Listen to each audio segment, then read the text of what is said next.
અમે કીધું છે કે ટ્રાયલ ઝડપી ચલાવવામાં આવે, ફાસ્ટ ટ્રેક કોર્ટમાં ચલાવવામાં આવે અને મહિના બે મહિનામાં આ નરાધમને ફાંસી ચડાવવામાં આવે, એ જ રજૂઆત સાથે અમે આજે એસપી કચેરી પહોંચ્યા છે.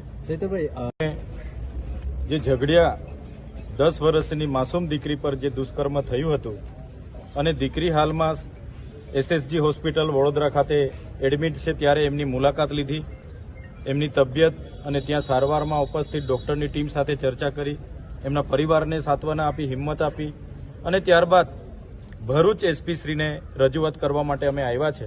આ તો ફાસ્ટ ટ્રેક કોર્ટમાં ચલાવવામાં આવે અને જે પણ નરાધમે આ કૃત્ય કર્યું છે એને ફાંસીની સજા સુધી પહોંચાડવામાં આવે, એવી અમારી માંગણી છે.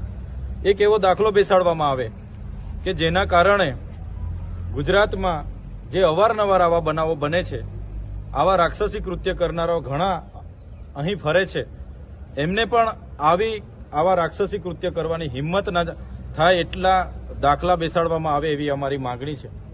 ભૂતકાળમાં દાહોદ હોય, બારડોલી હોય, સુરત હોય કે સમગ્ર ગુજરાત હોય, આ જ વર્ષે જાન્યુઆરીથી લઈને ડિસેમ્બર સુધી 648 જેટલા આવા દુષ્કર્મ, બળાત્કાર અને રેપની ઘટનાઓ બની છે.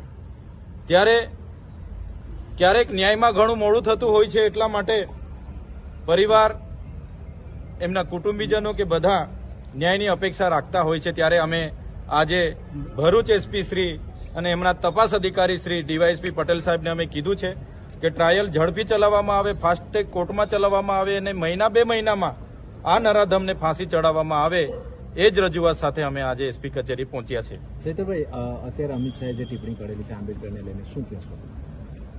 લોકશાહીનું મંદિર સંસદ ભવનમાં દેશના ગૃહમંત્રી અમિત શાહે જે ટીકા ટિપ્પણી કરી છે કે ભાઈ આજે તો ફેશન બની ગઈ છે આંબેડકર આંબેડકર આંબેડકર કરવાની, એટલી વખત ભગવાનનું નામ લેવામાં આવે તો 7 જન્મોનો સ્વર્ગ મળી જાય, એવી ટિપ્પણી જે એમણે કરી છે. ત્યારે અમે આપણા માધ્યમથી દેશના ગૃહમંત્રી શ્રી અમિત શાહને કહેવા માંગીએ છીએ, વર્ણ વ્યવસ્થા હતી ભૂતકાળમાં, ત્યારે એસટી, એસસી, ઓબીસી, માઇનોરિટી કે કોઈ પણ સમાજ હોય એને ભણવાની તો દૂર, એને ખુલ્લામાં સ્વતંત્ર ફરવાની કે બોલવાની કે સાંભળવાની પણ પરવાનગી નહોતી. ત્યારે બાબા સાહેબની દેન છે કે આજે દેશના રાષ્ટ્રપતિ આદિવાસી મહિલા બિરાજમાન છે. ત્યારે આ સંવિધાનની દેન એ બાબા સાહેબની દેન છે, આ મહાપુરુષની દેન છે. ત્યારે એમના મુખે જે બાબા સાહેબનું અપમાન કર્યું છે, અમે ક્યારે સહવાના નથી. આજે પણ ભરૂચમાં કાર્યક્રમ અમારા સાથીઓએ આપ્યો છે. આવનારા દિવસોમાં પણ અમે જ્વલંત કાર્યક્રમો દેશના ગૃહમંત્રી વિરુદ્ધમાં આપવાના છે. અમારી માંગણી છે દેશના ગૃહમંત્રી પદ પરથી રાજીનામું આપે અને જે એમણે ટીકા બાબા સાહેબ નામજોગ કરી છે એ બદલ સમગ્ર દેશવાસીઓની જાહેરમાં માફી માંગે.